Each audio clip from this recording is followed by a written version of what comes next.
Avec les années que j'ai en feutrage maintenant et que je donne des cours, eh bien, ça m'a quand même amené à réfléchir dernièrement sur la façon de faire parce que plus ça va, plus que finalement tout ce que je fais en feutrage, je me trouve à faire toujours des small, medium, large. Alors, je fais déjà des patrons.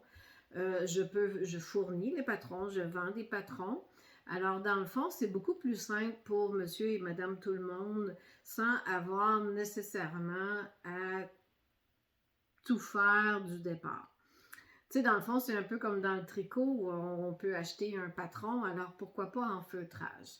Et aussi, c'est parce que dans le fond, avec mes années d'expérience, c'est que dans le fond, j'ai vraiment découvert que vu que le feutrage, c'est un moulage, eh bien, dans le fond, même si ça joue de quelques centimètres, tout dépendant, bien sûr, qu'est-ce que c'est le projet, alors on peut très bien aller avec un patron de base, small, medium, large.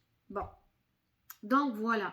Alors, ce qui m'a amené vraiment dernièrement à réfléchir et à repenser au niveau des cours. Parce que dans le cours, parce que souvent, c'est sûr que je vais être honnête avec vous, les gens, il y a beaucoup de personnes qui sont très intéressées pour faire les bottes. C'est parce que c'est vraiment merveilleux des bottes en laine. Sauf que c'est le cours qui est vraiment le plus long à faire. C'est 38 heures. On ne peut pas vraiment s'en défaire. Par contre, ce qui m'a amené à réfléchir, c'est parce que depuis le début, les cours que je donne, c'est que je montre vraiment tout, tout, tout. Alors, je montre comment prendre vos mesures, comment faire votre patron, comment faire vos moules, comme pour les pieds, les bottes, et le feutrage, la technique, le feutrage, et ainsi de suite. Et aussi, bon, beaucoup d'explications au niveau de la fibre, au niveau, bon, toutes sortes de choses. Alors, c'est pour ça que, dans le fond, les cours deviennent très longs et très lourds. Mais là, c'est ça, c'est parce que, surtout en faisant les cours en vidéo, c'est parce que dans le fond, tu sais, c'est comme si à chaque fois, il faut que je refasse la technique. C'est un peu ridicule en quelque part. Donc, c'est pour ça que je me disais, bon, je vais changer ça. Alors, j'ai un vidéo pour la technique de feutrage seulement parce que la technique, elle ne changera jamais.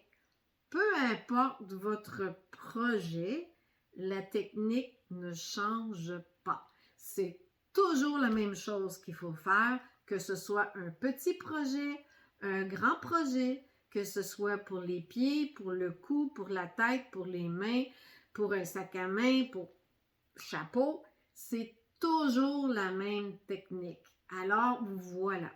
Donc, ce qui m'a amené vraiment à décortiquer, si on veut, les cours, les formations, pour vraiment que ça soit moins lourd, puis pas toujours répéter non plus les mêmes choses. Alors, donc, il y a un cours, un vidéo pour la technique du feutrage seulement, que vous pouvez vous référer. Après ça, peu importe le cours que vous prenez en vidéo, vous pouvez toujours vous référer à cette vidéo-là. Ça va être un acquis, c'est quelque chose que vous avez déjà en main dans votre ordinateur. Alors, vous pouvez vous y référer quand vous voulez, à n'importe quel moment.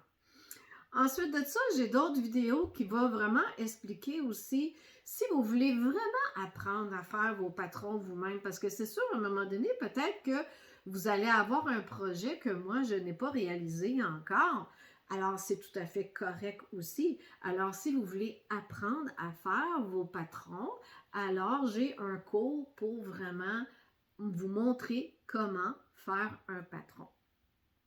Ensuite de ça, j'ai une vidéo aussi sur les explications de la fibre, parce que c'est sûr que d'une fibre à l'autre, ça agit toujours un peu différent.